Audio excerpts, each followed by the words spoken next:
Let's start recording, and let's take a look. Did anybody put in an answer? So I think at this point, if you're following along and you have the hint, shouldn't be too far from the final answer. Let's see if people got it. Do we have any answers? We have 4 responses. Okay, let's see the responses. Okay, got a couple things. Okay, I like this one. Let's do this one. I think this is very close to the final answer. Let's start here and let's see how we get to some of these other ones. So the thing to realize, this is a sum over x, and I did a little bit of a sloppy thing. I just wrote x. I didn't say what x was. What is the x summed over? It's summed over the state space, right? All the possible x's. But the state space, we're talking about the numbers 1 to n. So the state space of the numbers 1 to n is really a sum from 1 to n, right? That's what we're summing up. And in this case, I call it x. I could call it j as well. Let's call it j. That's more familiar. Let j be x. And then you're doing f of j, and then you're doing the probability that x1 equals j, given x0 equals I. And now maybe, when it's written like this, you should start to recognize some things. So one thing, this probability is exactly the probability matrix, the transition matrix. The probability to go from I to j is what we have been calling this matrix Pij all the time. So you got the sum with Pij. Okay, and you have Fj, but we said let's think of f. F is a function from the state space 1 to n to r, but you can think of it as a vector.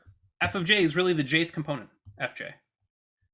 So the jth component of f times Pij, and you sum over all j. So you're summing over, you have this matrix, you're summing over you leave the column fixed. Sorry, you leave the row fixed and you're summing over the columns. You're moving across the matrix, right? So this is here's the matrix P, here's the ith row, and we're summing all of the things in the ith row. We're summing all the things, summing all of those up. And then we're multiplying them by these numbers from f. So we're doing like f1, f2, all the way up to fn. We are taking those things, we're adding them up as we go along. And this should remind you of linear algebra. This is exactly doing a matrix multiplication. This is a matrix multiplication. Matrix multiplication.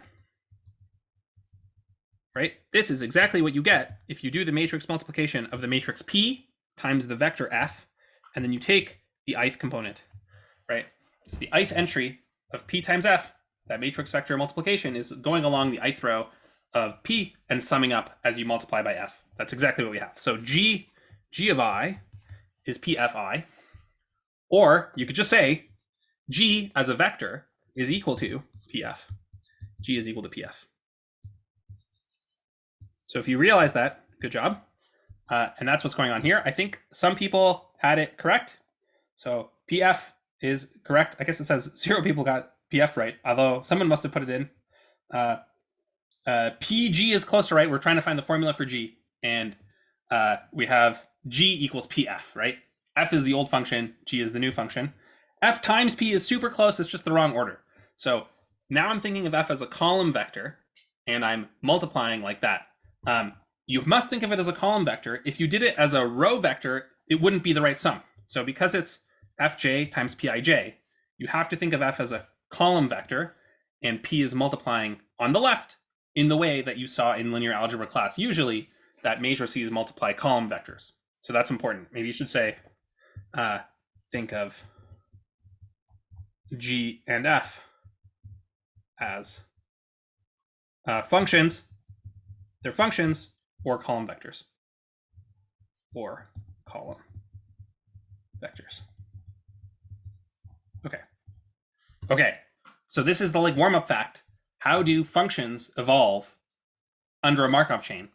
And functions evolve by multiplication by P as vectors. This should be extremely analogous. So in your brain, this is how functions evolve. How functions evolve. You should really be reminded of how probabilities evolve. And that was what we did in week 1. Probabilities. How do probabilities evolve? It was a very similar formula. And we had this formula, I think we said Vn plus 1 is Vnp. And these were row row vectors. So probabilities are row vectors. So here, probabilities are row vectors. So probabilities evolve by multiplication on the left as a row vector, and functions evolve as multiplication on the right as column vectors. This is, if you've taken a hardcore linear algebra class, you might have heard the word dual space. The dual space of probabilities is functions, and that's the dual space of rows is columns. So it really is like a dual space linear algebra thing going on here. Alex has a question. Go ahead, Alex. I might phrase this question a little bit wrong, but in this case, is f the exact same function and we're applying different values into f, or is f evolving into being like f1 of x1, f2 of x2? Yeah, this is f1 great. of So x2. you could totally do this. You could say like, let's make a rule. So I called it G just to make it crystal clear, but you could make a sequence out of it as well. So let's do that as well, just to make the analogy crystal clear. Because here I was thinking about what happens after you apply it n times. Let's do the same thing with the functions. I think this is a good way to complete the analogy, because right now they're very slightly different. So let's fix it, and let's let fn to be the expected value of the original function f x n given x0 equals I. So this is the ith component, let's say of I. So if you do this, right here, I have xn, and I'm doing fn. So fn is what happens to the Markov chain when you apply the function f at time n. So time n. And if you do that, what you will see, by exactly what we did, you will see that fn plus 1 is equal to p times fn. So they go up by 1 every time. You could equally well say this is p to the n times f. That would work as well. So I did it. I just called it g and f, and I said what happens if you go one step. But if you do it, of course, if you do it n times, you just get the same thing with a chain of n different things. I think that's a great question, and that is the exact analog of what we did with probabilities. Yeah. Okay, that makes sense. So theoretically, you could make a whole set of these fn's as they're evolving, and that's what G is doing. That's right. Yeah, that's right. So G is one step, and you can make a whole sequence of f's by looking at time n. When I did G, I just said do it with one step, time 1, to keep less variables involved. Mm-hmm. Yeah. Okay, thank you. Yeah, great question. Anybody else?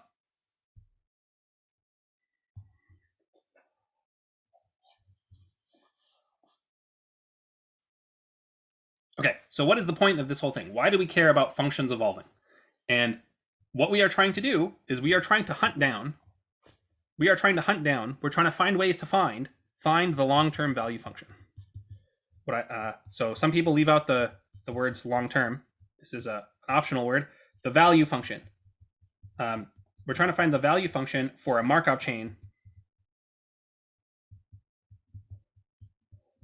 with rewards. That is the problem we're working on right now. And we were doing the gambler's ruin. We said, so you have this death state over here that's bad, that you die. At 0, you have this target where you're happy.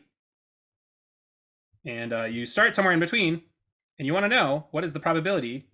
You get a reward of 1 if you reach the happy state, and you get a reward of 0 if you reach the death state, and you're going back and forth randomly. What is the long-term reward is saying what is the probability, given where you're starting, what is the probability you end up at the happy state before the dead state? So this is the value function. I'm going to call it with a capital V. No, I guess V, we were doing capitals for matrices. So we're going to do lowercase v. So you got to be careful. In earlier classes, V was vector, right? And in today's class, V is value. So don't get mixed up. V of I is the long-term reward starting from state I. Okay, and you can write this as the expected value of the total reward given x is 0 equals I, where total reward is like a random variable that, given the whole Markov chain, you can figure out the total reward. but it's a long-term function. It doesn't just depend on what happens in the next step. It depends on sort of some future that could happen. That's the value function. And we saw how to do it with Monte Carlo and things like that. But now we're going to nail down how to do it with equations. Okay, so that's v of I. And the thing we saw last time that I hinted at was that v of I, you can see it in the transition matrix P if you take the matrix P to a big enough power. So last time we saw v of I, or the vector v. You think of v as a vector. V is the first column of p to the power n, if n is large. And that is because it's the first column, or is it the last column? I guess it's the last column. So we took the matrix P. The matrix P looks like something like this. So you have a 1 and a 1 in the corners. And that's because if you start in the first or last state, you never move, right? If you start in the death state, you're dead forever. If you start in the winning state, you've won the game, it's over. Those are the ones there. And then everywhere in between, you have a 50-50 chance to move back and forth. So it had like halves everywhere. So this was the matrix P. This kind of thing. Okay, this was P. And we took large powers of P. And large powers of P represent what happens when you move the Markov chain, not for one time step, that's what P represents, or P to the power 1. But if you do P to the power 1000, that is, what does the Markov chain do after 1000 steps? And we saw that this matrix. It was 1, and then here it was like 0.1, then here it was 0.2, all the way up to 0. And on the other side, it was the opposite. It was 0, 0.9, 0.8, all the way up to 1. And it was close to 0 everywhere in here. So up to our precision of 3 decimal places or whatever, there is no chance to start in the middle and end somewhere in the middle. And that's because, after 1,000 steps, you're very likely to have either been swallowed by this state, the death state, or the target state. So P to the 1000 has the answer in it. It has the answer in it. That's what we're looking for. What is the probability that you end up in the right spot? It's the last column. I did something silly here. Okay, this is all backwards. Let me fix this. This should be the other way around. So this should go 0.1. Probability, yeah, 0.1, 0.2. No. What are the probabilities? Let's do them right. So it's definitely a 1 and a 1. If you start in the first row, then you're very likely to have died. So that should be a 0.9, and this one should be a 0.1. If you start in the second row, you're very likely to have died, 0.8, and this should be 0.2. Is that what I had before? This goes all the way up to 1. That goes all the way down to 0. Yeah, okay, this is the probability. This tells you the probabilities. Tells you the probabilities to end at 0 or end target. Okay, so maybe that was correct, the way I had it written. And the answer we want, the value function, is this column over here. This is the value function. This is the probability to end up in the final state, the last, this state over here, given your starting location. So the value function v is actually just the matrix p to some infinite power. So the value function, therefore, value function can be written as what? V equals the limit as n goes to infinity. You take the matrix p to the n, that'd be the whole matrix. We just want the last column. So we're going to multiply it by this vector e n target. That's the vector with a 1 in the last position, and by multiplying by this vector with a 1 in the last position, we extract the last vector. So that's the value function. But okay, this isn't actually helpful for finding the value function. It's got a limit in it. We have to do powers of the matrix P. That's annoying.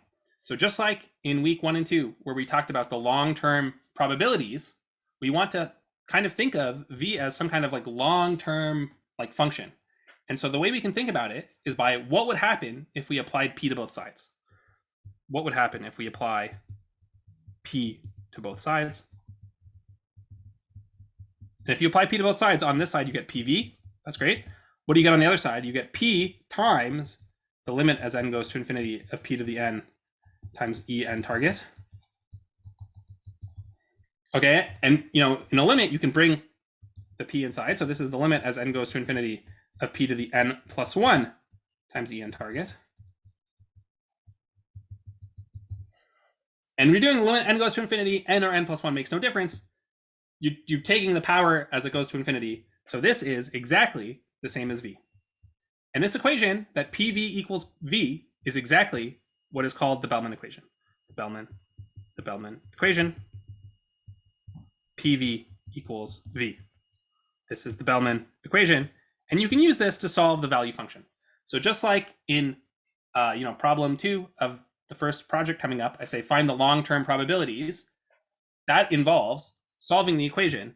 This should remind you of solving pi equals pi p, or this is the probability vector, the long-term probability vector equals the probability vector times p. This is exactly the same equation, except it's a column vector instead of a row vector.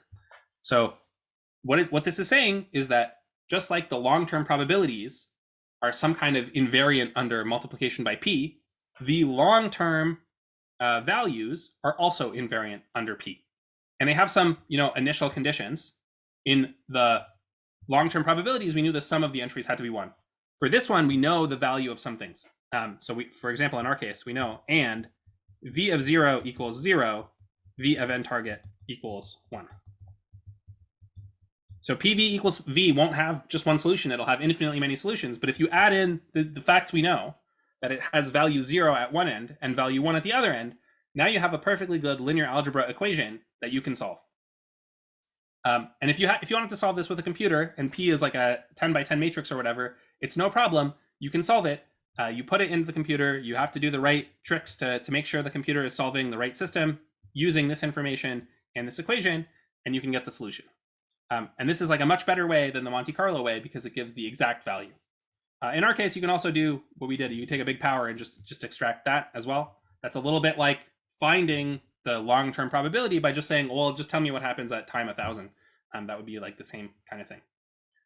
So that is how you linear algebraify what is going on. But I want to show you a little bit more. And the reason this Bellman equation is so good is because you can solve it without even doing linear algebra. And the way you take this equation PV equals V and you write down what it means and you get something nice. And that's what we're going to do in a sec. But this is a good time for questions first. Rob, go ahead.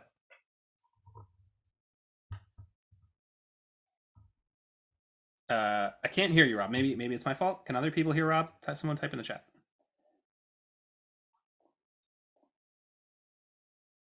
Okay. Yeah, Rob, you're having some kind of issue. Okay, Rob, you try to troubleshoot. I'll take Alex's question. We'll come back to you. Oh, did you get it to work? Can you hear me now? Yeah, now I can hear you. Yeah, go ahead. Okay. So how is this column vector V different from the stationary distribution from before? Okay, so I think the difference is they are different things. The stationary distribution is a probability, right? It's something that sums to 1. Whereas the value vector does not have to sum to 1, right? And really, they're fundamentally different objects. One of them is a probability on the state space 1 to n, and the other one is a function on the space 1 to n. And so it really is like the two sides that we were looking at up here. Like you have probabilities, those are row vectors, and then you have functions, which are column vectors. And they're both vectors of size n, but they kind of do different things and they behave differently. You really should think of functions as column vectors, and you should think of probabilities as row vectors. And they are dual to each other in the sense of linear algebra. So, if you know what the dual space is, this will make sense. If you don't know what the dual space is, you should think of it a little bit like in Netflix's Stranger Things. You have this like bizarro universe, which is like the same as the regular universe, but everything is flipped on its head. It's like that. Probabilities and functions are dual to each other. I don't know if that helped, Rob, or it just made it worse.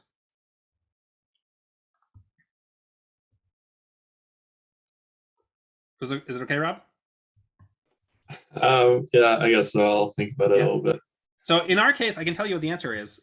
So for example, our answer was that v is this vector. Uh, let's see, 0, 0.1, 0.2, all the way up to 1. And it's definitely not a probability vector. It doesn't add up to 1. But those entries are the probabilities or the expected values of the Yeah, so reward, in this case, given where these we turn out to started. be the probability that you reach a certain state, right? So that Okay. really they really are the expected value of, you get 1 point, you get a reward of 1 if you reach the certain state. So it's the expected value of the indicator function that you reach the reach end target. So it really is about functions. And it's true that in this case it has an interpretation of a probability, but it's not the probability that you're at a particular place at a particular time or something like that. It's like the probability that something happens later on in the future that gives you 1 point. So it really is some kind of expected value of a function. Does that make Yeah, sense? it's a little better. Thanks. I'll point out, I think you could think about in the problem we're looking at, in the Gambler's Ruin or Drunkard's Walk problem, what are the long-term probabilities? And what are the long-term probabilities? They are the rows of this matrix. So the things we're looking at now, we're trying to find the value function. Those are the columns. The value function we want is actually the column. It's the last column because you get 1 point if you're in that state. If you want to know the long-term probabilities, those are the rows. So for example, here's a row, the second row. That is if you start one space away from end target. So here's the death state 0. How do I do the death state? Here's the skull and crossbones death state. Here's the target state all the way up here. And you started right here. What is your long-term probability? Well, like you could in principle like be anywhere. Like there's no reason the long-term probabilities here need to be 0. But the thing is, if you walk around for long enough, either you die, and that happens with probability 0.9, then there's a bunch of zeros. You're never ever anywhere in between. Or with a 10% chance, you made it all the way to the end. This is all with an end target equals 10, by the way. Just copying what we did last time. So the long-term probabilities you read off as the rows of this matrix, and the long-term values, the value functions, those are the columns. I told you guys last time that for Markov chains, they settle down to a stationary distribution. When that happens, all of the rows of p to the some big power should be the same. But you see that's not happening in this problem, and that's because where you start actually affects the probabilities that you end up somewhere. If you start here, it's different than if you start, here. That would be starting 1 row over. So this one versus this one. So I said there were terms and conditions, and these absorbing states violate the terms and conditions of having a long-term stationary distribution. The probabilities that you end up at depend a lot on where you started. Okay. Hopefully that helps a little bit, or gives you enough to think about to answer your question. Alex? Okay, I'm gonna see if I can word this question properly. Yeah. So in this case, while we were deriving the Bellman equation technically, we made the assumption that n is approaching infinity. So that relies on our state space to be able to grow considerably to like some sort of infinite amount. What I'm kind of asking is, are there specific examples, or could you give an example of where we couldn't use the Bellman equation? We couldn't make this like vast assumption that we're going to have this transition matrix that can keep getting bigger and bigger and bigger, i.e. like multiplying against each other. Fantastic question. Okay, so a couple things. Let me first, there was one thing you said that I think it was like ambiguous, and you're totally right. We're taking this thing to a big power, and taking it to a big power is exactly the like secret sauce here, and we're doing the limit as n goes to infinity. So totally valid question, like when does this limit make sense? This n isn't the state space though, this is the time. So when does it make sense to allow the Markov chain to run for like infinite time? That's like essentially what we're doing. Really great question. And you need the answer is you need some kind of guarantee. Must have a guarantee. That v is less than infinity. So as long as you know that there's no blowups with infinities, this will be okay. And this is a little bit like all the theorems you learned in calculus that say if the limit is less than infinity, or if it's bounded, then the limit has to exist. And in our particular case, you know that the long-term value can't ever be more than 1, because the most you could possibly get is 1 by hitting that final state. And so it's okay. In a different problem, you could have some situation where maybe there's like more than one reward you can pick up, and you can make like some infinite loop of rewards, and then it would blow up. So it's a really good question, like, when does this make sense? And I haven't said anything about it yet because it hasn't been an issue yet. We'll see. I guess we'll see some examples later on when this comes up and what people do about it to fix it, because there is like a trick people use. So as long as our target reward is finite, some finite amount, this is fine. Yeah, well, the other thing that can happen, and we haven't seen an example of this yet, but we will soon, is that instead of giving you a reward just at the end, I can give you rewards every step. So there could be like some kind of thing, like when you move from state 3 to state 4, you get a reward of 1. And then maybe you like do that infinitely many times. Like you like go in a circle between 3, 4, 3, 4, 3, 4. You pick up a reward of 1 every time you do it, and then you have infinite reward. So that you need to avoid that. Okay, sweet. Thank you so much. Yeah, that those are actually really good. did help a lot. Yeah, that's a really good, like a very like foresightful question. And like if you had good training in calculus, you should get a little bit nervous whenever somebody writes limit. You should be like, wait a second, like, does the limit exist? Like, you can't just write limit and pretend it exists and then do all this multiplication and stuff. Everything I did only works if the limit exists. So you got to be careful. But in our case, it turns out it's okay, and we could prove it. But let's not. You just have to take my word for it for right now, and I'll warn you guys when it comes up again, whether or not this limit exists. Okay. Yeah. Okay. Good. So it's not so hard in our case because we have these like finite state spaces, and there's these absorbing states. So eventually the walk gets trapped. Like eventually it either hits 0 or the final state, and then we're done. So nothing infinite can happen. In general, though, like if you have infinitely many states, which can happen, or you have like continuous time Markov chains, like all bets are off. Like it's a lot more tricky to find these limits. But in our case, it's okay. Okay, so we have this equation PV equals V. And now, if you were paying attention in the warm-up problem, PV should be very exciting to you. What is PV? PV is you take V and you advance it by 1 using the Markov chain. So PV, by the warm-up problem, PV is exactly what you get by doing this crazy shenanigan of doing the expected value 1 time later. Let's write that down and see what it says. So PV is actually, PV of I is actually the expected value of V of x1 given x0 equals I. This is by the warm-up.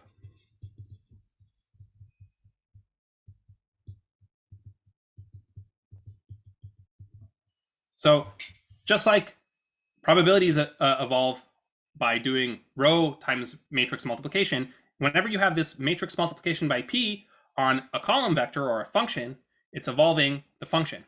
And so the equation PV equals V is actually saying, what is the equation PV equals V? It says that the expected value of the state x1 given x0 equals I, that's the left-hand side at the point I, PV of I, and the right-hand side, V of I, is the value of the state I.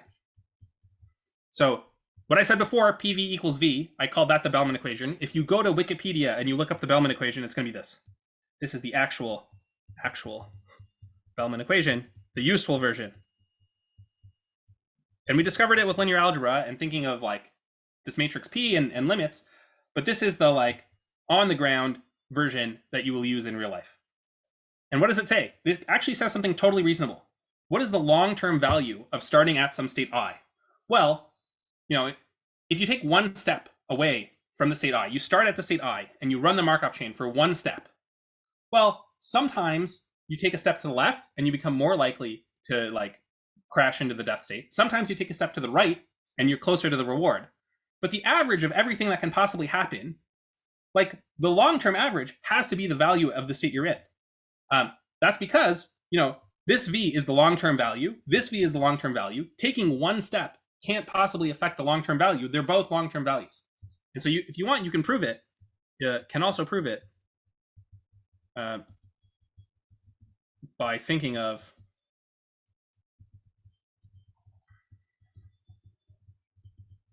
long-term values. So you can just write this equation down and prove that it's true by the definition of the long-term value. The long-term value function must have the property that the long-term value of a state is the expected value of what happens after you do one step.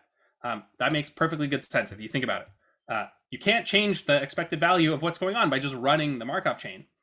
So it's a little bit like in our Monte Carlo simulation, if instead of doing a for loop that ran until the Monte Carlo simulation ended, we did one step and then we did all the steps after that. Of course, doing one step and doing all the steps after that is the same as just doing all the steps. So this equation, I think, even without doing any of the other stuff we did, you could sit down and you could think about it and it would make sense. And this equation is useful. So you can write down what these things are. So for example, the expected value v of x1 given x0 equals I. Well, in our particular case, so this is the Bellman equation. It will work for many situations. But in our situation, what does it say? Well, you can either move to the left with probability half, or you can move to the right with probability half. So what is the expected value? It's 1/2 times something plus 1/2 times something. That's the expected value on the right, on the left. So we're doing the expected value of the Markov chain moving for one step. But if it moves for one step, it's either moving left or right. You started in state I, and then you moved left with probability half. So here we are at state I minus 1. Or you move right with probability half. And if that happens, you're at state I plus 1. And in either case, we want to know the value v of the current state. So this is v of I minus 1. This is v of I plus 1. So what this is, the Bellman equation, what it says is the function v satisfies 1/2 v of I minus 1 plus 1/2 v of I plus 1 equals v of I. And this is really just like a restatement of what PV equals v is saying. If you read off the rows and columns of PV equals v, it would be exactly this. But it's just a little easier to see this way, and it has this nice interpretation as the expected value. And this one, you can sit and solve. This could have been a problem in your calculus class or something. I'm going to show you how to solve it. I'm going to multiply everything by 2 to start, and I'm going to write it like this. V of I minus 1 plus V of I plus 1 equals 2V of I. And now I'm going to subtract the 2V of I. V of I minus 1 minus 2V of I plus V of I plus 1 equals 0. This might remind you of something called the second discrete difference. So if you've taken a course in numerical analysis or something, this will look very familiar. This is some kind of approximation of the second derivative. So this equation is a lot like the equation, the differential equation, f double prime equals 0. The second difference, this side is kind of like a second derivative. It's a second difference. A second derivative. So the second difference is kind of like a second derivative. One thing you can do, you can manipulate it so it says this, v of I minus 1 minus v of I plus v of I plus 1 minus v of I. So the 2 in the middle is actually coming about as subtracting v of I twice. And now you can move one of these to the other side. So we can say v of I plus 1 minus v of I equals v of I minus v of I minus 1. And what this is saying is the change in the v values at any situation from I minus 1 to I is the same as the change from I to I plus 1. So the second differences are 0 means that the differences must be a constant. So what I'm going to do is I'm going to define, I'm going to call this value delta v. Delta v is going to be v of I plus 1 minus v of I. And what our equation says is that delta v is the same no matter what I is. This is always constant no matter what I is. Right? So our equation says that the difference from I plus 1 to I is the same as from I to I minus 1. But the difference from I to I minus 1 will be the same as the difference from I minus 1 to I minus 2. So all of the differences have to be the same. There's some value called delta v. And because this is a constant, the solution is really nice. So let's take this fact. This is a constant. We showed it's a constant by using the Bellman equation. It is a constant. That was by the Bellman equation, by Bellman. And now we can solve everything. So V0 we know is 0. What is the long-term value of starting at state 0? It's 0. You're just dead right away. What is the long-term value of starting at state 1? Well, I don't know what that is, but I can write it as V of 1 minus V0. That's because V0 is 0, that's delta V. So V1 is 1 delta V. What is V2? Well, to get to V2, you start at V1 and you go up by a delta V. So you can write this as V2 minus V1 plus V1. V2 minus V1 is a delta V. V1, we said, was delta V. So this is delta V plus delta V, or 2 delta V. 2 delta V. Maybe you can see the pattern that's coming. What is V3? V3, same thing, V3 minus V2 plus V2. So every time you go up a thing, you can write that as the difference plus what you were at before. And the difference is always delta V, that's a constant. And the previous thing we already wrote down is 2 delta V. So it's delta V plus 2 delta V, or otherwise known as 3 delta V. And now, maybe I'll do one more. So you can see the pattern. V4 minus V3 plus V3. Delta V plus 3 delta V. Every time you go up, you add a delta V. So the pattern is that V of any state, V of I, is always I times delta V. All the way up to V of n target minus 1. So right before you hit the final target, your value is n target minus 1 times delta V. The very last state, V of n target, the beautiful thing about V of n target is it's two things at the same time. On one hand, it must be n target times delta V.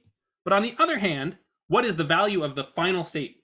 Well, if you just start in that state, you're done. You've reached the state, you get one reward point, and there's like nothing that happens. So on one hand, it's n target times delta V, but on the other hand, it's also equal to 1. And because it's simultaneously n target times delta V and 1, therefore, delta V equals n target 1 divided by n target.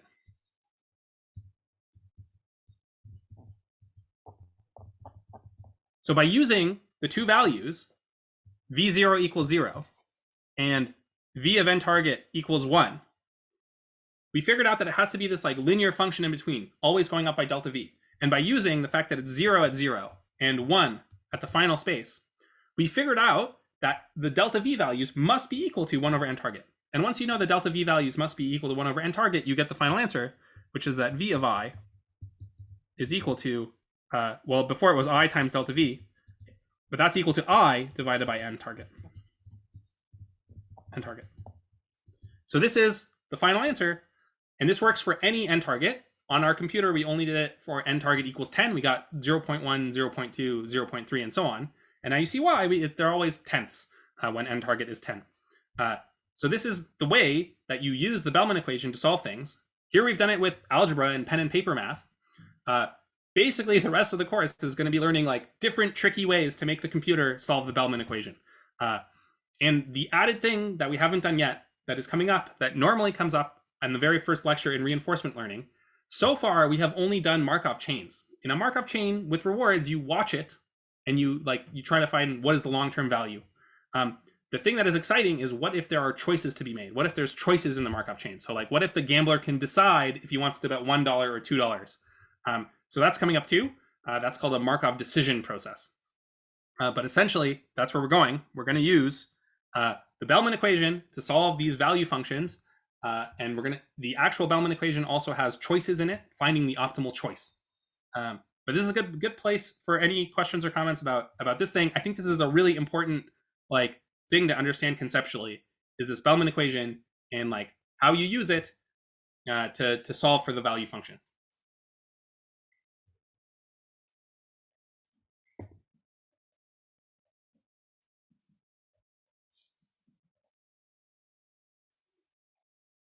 Any questions or comments? Yeah, Alex, go ahead. This is just a really quick clarification question. Yeah. So when you wrote I over n target, that was just you replacing delta V with 1 over n target. Yeah, exactly. And then multiplying it by I. Okay. That's right. That's right. Yeah. So a couple interesting things. So one thing is we've done the entire Gambler's Ruin problem assuming 50-50 probabilities to go left and right. What if they're not 50-50? What if it's probability P and Q? So that's a good exercise if you want to try these things. Solve the Gambler's Ruin problem, or Drunkard's Walk, whatever you want to call it, problem with P and 1 minus P instead of 50-50. And now you know how to do it a bunch of ways. You could try it with Monte Carlo, get the answer. You could try it with this way, get the answer. And it has a really nice, it has another nice way. I'll give you guys a preview of what we're doing next time. Next time, we're going to use the Bellman equation to solve not for what is the value of the gambler's ruin problem. That's what we just did. Next time we're going to do it to solve for, we're going to use the Bellman equation to solve how long does it take to I guess finish the gambler's ruin problem. So either you die or you reach your target. Either way, you're finished. How long does it take on average? So we've answered the question: what's the probability you end up on one side? What's the probability you end up on the other side? But how long does it take? And just like before, the secret is going to be we're going to make a vector with the answers. So we're going to let t of I be the expected amount time until finish given x0 equals I. So starting from the location I, how long does it take until you die or finish the end? So how long until you're done the problem? That's t of I. And the question is, what is the Bellman equation for t? So you might think it's pt equals t, because I said that's what the Bellman equation is. And it's very close to pt equals t, but it turns out there is another term in the Bellman equation. There is another term. You have to add something on. And in what I just did before, that term happened to be 0. But for this, how long does it take problem, it's a non-zero thing. So if you want to think about it before next class, you can try to think of what would have to go here. What does pt mean? What would you have to add on to pt to get t? What would make sense to go there? And this is exactly how you will solve problem 3 on the homework. So you're going to get an equation like this and solve exactly the same kind of thing. How long does it take is something you set up the equation and solve it. Okay, it's 12:20. I'll stop there, and I'll stick around for questions. Do make sure you submit your partner preferences for the project, which is coming up due in just under 2 weeks, 2 weeks from yesterday. All right, thanks, guys.